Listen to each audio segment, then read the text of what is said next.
I've survived for a combined 3,000 days in hardcore Minecraft, and in that time, I've built a ton of things. Some of them really good, and some of them not so much. So today, we're going back and looking at everything that I've built in my 3 seasons of hardcore Minecraft, starting with the first thing I ever built in hardcore, which was my starter house in season 1. Alright, this is my first time being in this world ever since I died, and wow, this is already bringing back so many memories. This is where I first spawned right here. This is where I chopped down my very first tree, but let's go see that starter house. If I remember, it should be just over here. Yeah, here it is. Wow, it is crazy to be back in this world after almost 2 years. But here is the starter house. It's honestly not too bad of a build, and up here I tried something kind of different from my storage system. I just put a bunch of random chests around, as well as some furnaces and some smokers. But then down here, I've never really used this, and I just had my bed here the whole time. But that was my first ever build on this world, so now let's move on to the second build, and that's this enchanting tower. This was honestly another pretty cool build, but if we come down here, this is how I would get into it. And then up at the very top, I had an enchanting table. Then I also used some tinted glass in here to make it kind of dark, and that led to a pretty cool vibe up here. But after I built this enchanting cave, I built this nether portal, and then I also had 2 small little biomes over here. But if I were to change one thing about this build, it would be this floor, since it's just stone and it doesn't really look that good. And now the next thing that I built in this world was this villager breeder, and I really do not like this build at all. This building is so ugly. I totally should have just put it underground because it does not look good like this. I also probably should have had some friends join this world to give me advice before I built this. And with today's sponsor aCookieGod, that would have been super easy. aCookieGod is a server hosting platform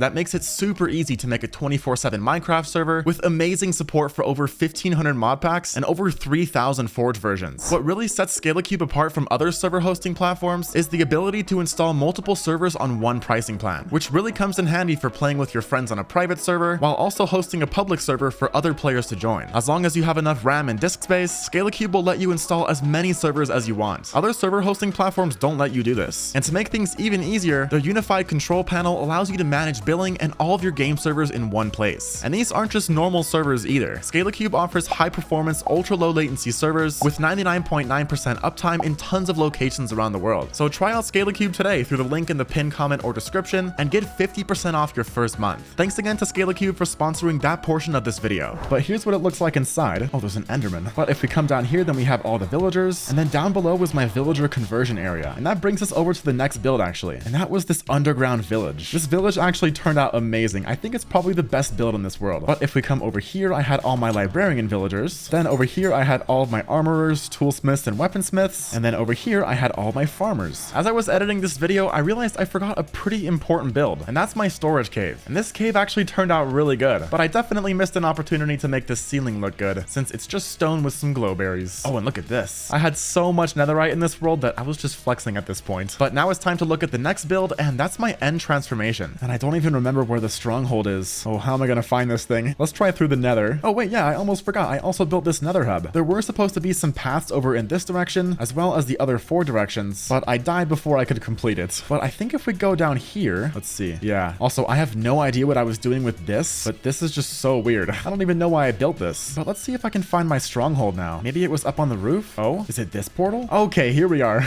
Now, real quick before we go to the end, the thing that killed me in this world was doing an end portal transformation. But for some reason, I don't have a backup of when I did that. But I didn't get very far at all during the transformation. I just blew up this entire room, and then 2 TNT fell into this portal and killed me once I went through. But let's go through here now, and let's check out this end transformation. Oh, right here, this is bringing back memories. Right here is where I died in this world. But here it is. Here's the end transformation. If I'm being honest, it's not really much of a transformation. I kind of just placed grass everywhere and grew some trees. And I definitely think I could have done this a lot better. And you might notice all these trees are chopped, and that's because I finished this end transformation without getting all of the end gateways. So I had to respawn the dragon a few times, and it kind of destroyed this entire build. And that's basically everything I did in season 1. I'm leaving out most of the farms that I built in this video since those aren't really builds, since I kind of just followed a tutorial and didn't really do much work myself. But that's it for season 1. Let's go check out season 2. Oh, wow. This is what we're greeted with. That is tragic. Okay, I'm gonna have to open to LAN and then turn on this game rule. Also, don't worry, these are backups of all the worlds, so I'm not destroying any of the worlds. Okay, and we spawn inside the storage cave. I'm gonna save that for later though, and let's go back to spawn, since that's where this series started. Oh wait, whoa, I forgot that I did this. Look at this. I brought an end crystal back with me. I'm not even sure if that made it into the video, but that was one of the things that I had planned, and then I died. But here we are at spawn, and then over in this direction is where I built my starter house. And this house is really cute. It turned out pretty good. I think it's definitely an improvement from season 1. But after I built this, I came underneath my house and I built this enchanting cave. And this was probably one of my favorite builds at the time. I still think it looks pretty good. And then after that, I built this. And this was my floating island nether portal. If I were to do this build again, I'd probably make it way bigger, since this portal up here is pretty small. But after I built this portal, I came over here and I built my storage cave. And this was my first time ever doing a large-scale storage system. But now it's time to look at the next build, and that was these 3 buildings right here. And inside of this building is where all my villagers are. But then over here is where I had the villager breeder, as well as the conversion area. Oh, and then over here, I added this building much later, but this housed my super smelter. But after I did all of that building, I decided to find every biome in this world and get the adventuring time advancement. And that's what this build is for right here. I found every biome, brought a map with me, and then labeled the coordinates of that biome. And this was a super fun build to make. But after I built this, I built something insane, and we'll have to travel over here to find it. And it's this build right here, my end portal. I had to blow up this entire area with TNT, and then I built a small little custom end island down here, and then right inside of here was my end portal. Wait a second, I forgot to show you guys a build, and this was my nether portal. This build turned out really cool, and the most time-consuming part was breaking all this bedrock. I think I had to break like over 1,000 pieces of bedrock, and it took me about 3 days of my life to do it. But unlike my season 1 nether hub, this one was actually a functioning nether hub. I built these long tunnels over here, this one went over to spawn, and then this one went over to my end portal. But let's head back to the end portal now, since after I did this build, I transformed the end. And funny enough, this is also where I died. But here's the build that I did. This build was so much fun, and I think it turned out really good. I basically built a custom biome around each of the gateways, and this build looks insane from up here. But as you can see right here, I got rid of 3 of the pillars, since that's what I was working on when I died. Oh, you can still see the obsidian that I was mining. So sad. But those were all the builds that I did in season 2. So let's move on to season 3. Don't worry, this is a backup of this world, so we're not going to lose anything important. And here is my starter house, and this house turned out pretty good. I'm probably going to end up changing the walls or maybe these andesite pillars right here, but overall it's not a bad build. But after I built my starter house, the second build that I ever did was this enchanting cave, and this build took so long. I didn't even have good pickaxes yet, and I mined out this entire area and also had to get all this glass. I built this build a little too early in this world, but I still think it turned out really good. And then after that, I built this nether portal. Now, if I'm being completely honest, I don't really like this build. I feel like it doesn't really fit in this world. So in future episodes, I'll probably end up tearing it down. But let me know in the comments what you guys think I should do, because I'm really not sure if I want to keep it or if I should just destroy it. But after I built this nether portal, I built this village. And at this point in time, I think this is probably my favorite build that I've ever done in Minecraft. This village turned out so cool. Oh wait, I almost forgot. After I built my starter house and before I built the enchanting cave, I built this sniffer sanctuary. But that leaves us with just one build left to look at, and it's right over here. This is the biggest and most insane project I've ever done in Minecraft. It's an absolutely massive storage system, and this storage system has capacity for over 6.6 million items. But there we go. That's all the builds that I've done in my combined 3,000 days of playing hardcore. But that's gonna be all for me today, guys. Thank you so much for watching, and I'll see you all in the next video.